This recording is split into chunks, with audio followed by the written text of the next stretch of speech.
Bonjour tout le monde! Bonjour!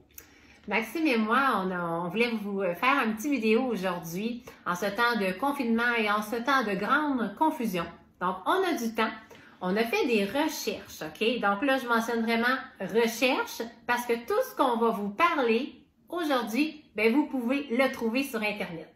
Première chose, c'est ceci. Even 201.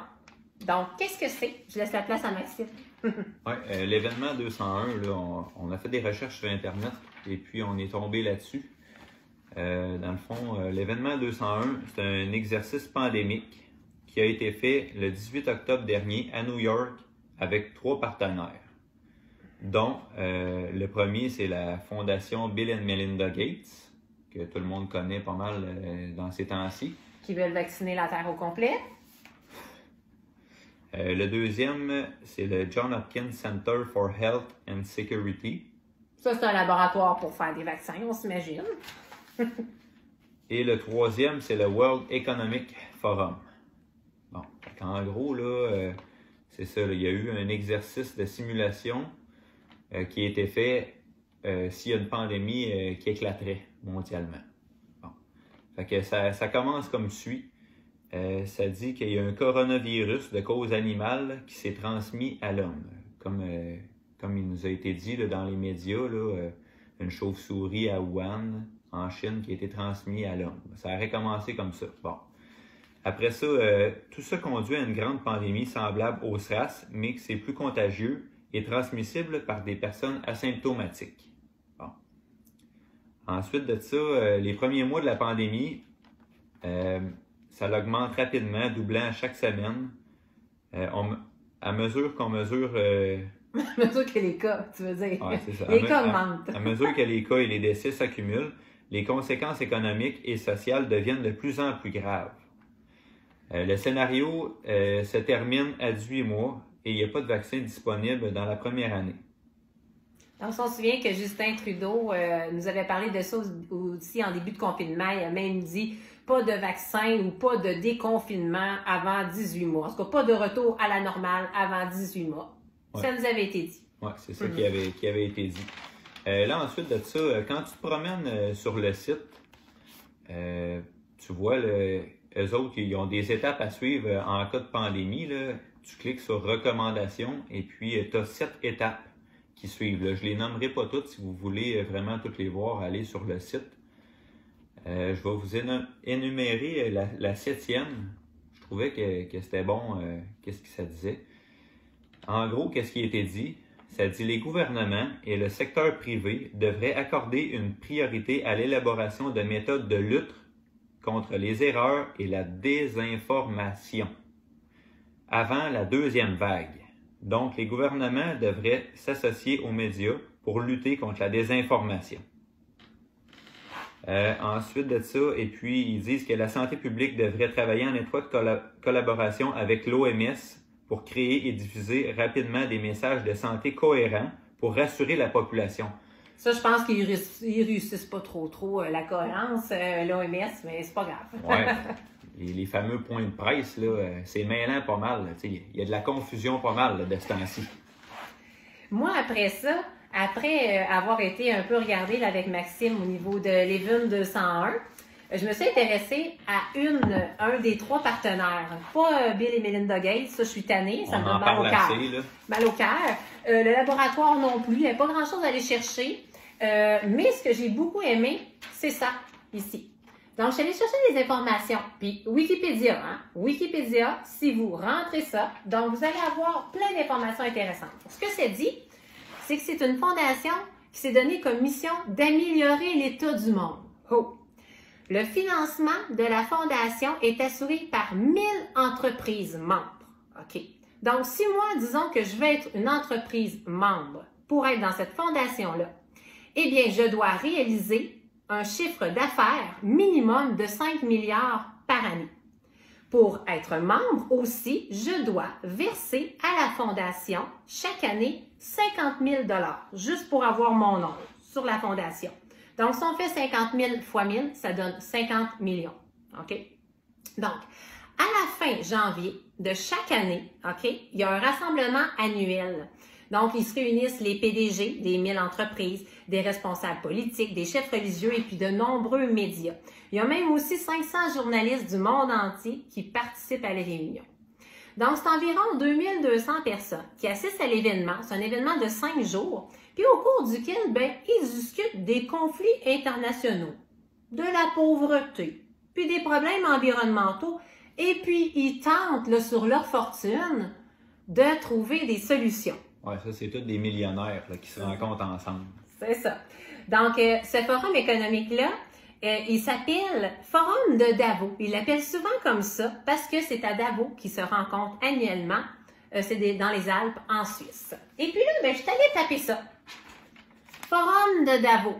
Donc, je vous mets quoi rentrer directement dans le bas. Donc, ce qu'elle donne sur Forum de Davos 2020. OK? Il y a eu lieu, la rencontre annuelle a eu lieu en fin janvier de cette année, du 21 au 24 janvier. Là, tu cliques là-dessus et tu vois 7 thèmes. Il parle de 7 thèmes généraux et puis quand tu cliques sur les thèmes, tu trouves des sujets. Donc, un des sujets que je vais décrire brièvement, c'est un des sujets que j'ai trouvé intéressant, c'était voici les 25 technologies qui font booster l'économie post-confinement. Là, attendez un peu. On est fin janvier, là. Puis on parle de technologies pour booster l'économie post-confinement. C'est post-confinement, ça veut dire... On était déjà au courant. On était déjà au courant. C'est ça qui est nébuleux dans tout ça. Oui. Donc, une dizaine de technologies. Je vous en nomme une dizaine, c'est ça. La première, intelligence artificielle. Deuxième, technologie portable et l'humain augmenté. L'humain augmenté, c'est le transhumanisme. Donc, allez faire des recherches sur le transhumanisme. Qu'est-ce que c'est? Ensuite, les environnements intelligents, tout ce qui est smart, toutes les smart sound. Les smart centres, les smart cities, tout ce qui a le mot smart dedans, ça fait toute partie de ça. C'est ce qui s'en vient, c'est la nouvelle technologie, supposément qui est bonne pour nous. La réalité augmentée, donc réalité virtuelle, la vision artificielle et la reconnaissance faciale, les robots, ça, beaucoup de robots, même qu'on va les appeler les cobots, parce qu'on va travailler, il y a beaucoup d'entreprises, d'industries qui vont travailler avec autant de robots que d'humains.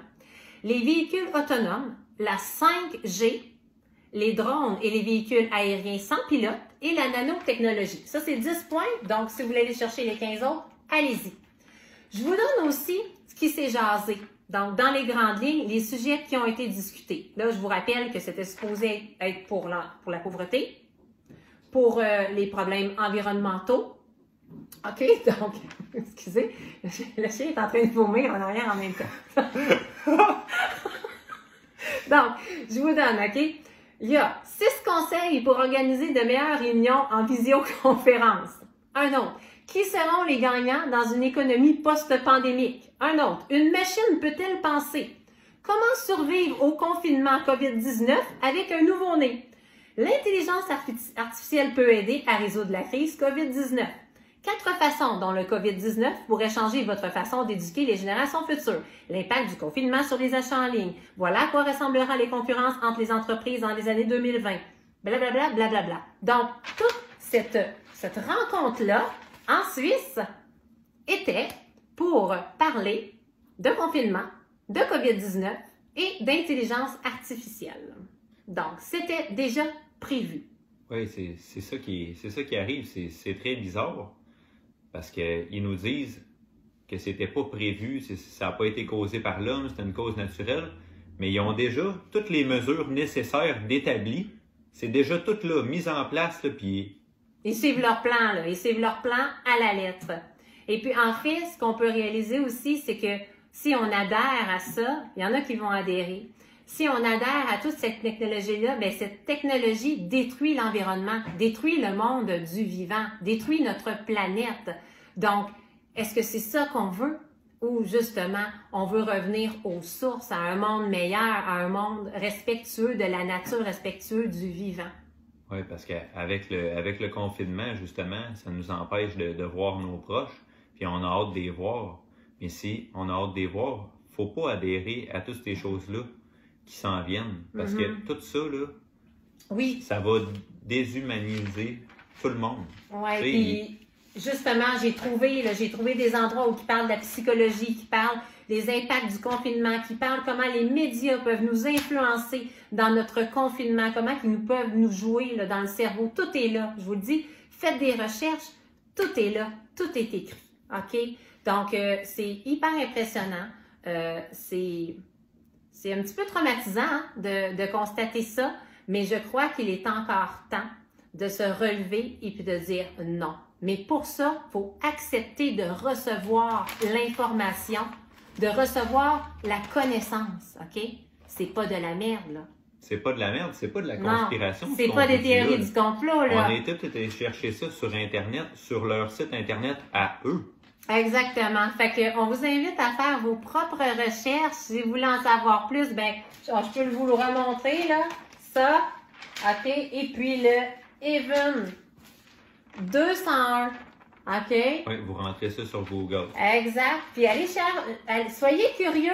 Soyez curieux, osez voir la vérité. Même si c'est dur, la vérité n'est pas nécessairement douce et belle, hein? Mais des fois, la vérité, elle frappe, elle rough. Mais il vaut mieux, justement, vivre dans la vérité que vivre dans l'ignorance. Oui, ça c'est important. Puis aussi, un petit conseil, là, si vous voulez arrêter d'être confus puis de vivre dans la peur, là, fermez la télévision, fermez la radio. C'est du chaos, c'est de la confusion, c'est vraiment pas bon. Après quelques jours, là, vous allez voir, vous ne penserez plus à tout ce qui se passe en ce moment parce que vous allez recommencer à vivre entre vous. Oui, exactement, c'est ça, exactement. Donc, il faut sortir de cette peur-là du COVID. Puis justement, il faut savoir l'underground, qu'est-ce qu'il y a derrière le COVID-19. C'est ça qui est vraiment important. Et puis, c'est pour ça qu'il faut se lever, rester debout et puis dire non, retrouver son plein pouvoir. Donc, sur ce, on vous souhaite une super belle journée. Bonne journée. Bye bye. Bye bye.